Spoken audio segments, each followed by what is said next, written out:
Hello everyone, I'm Joshua Clement. Today I'm going to talk to you about how to fix those outside door bolts that are stripped out in your wood. Most commonly what happens is over time of putting in and out those bolts or those screws, the wood ends up stripping out because of the different size threads. For this job I'm going to be using a battery powered drill with a number 2 Phillips bit, a razor blade, and a scrap piece of wood, whether it be some toothpicks, a shim like this, or a 2x4. Now I'm going to cut some slivers out of my piece of wood so I can slide it into those screw holes. So I'll take the razor blade, go ahead, just cut some little slivers.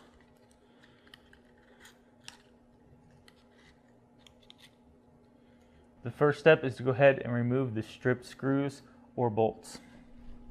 So I'll just grab my drill and pull those out. Next, I'm going to take my slivers of wood and slide it into the hole and then break it off. Go ahead and continue to do this until it's filled up. Next, I'm going to take my screws or bolts and put them back into the hole.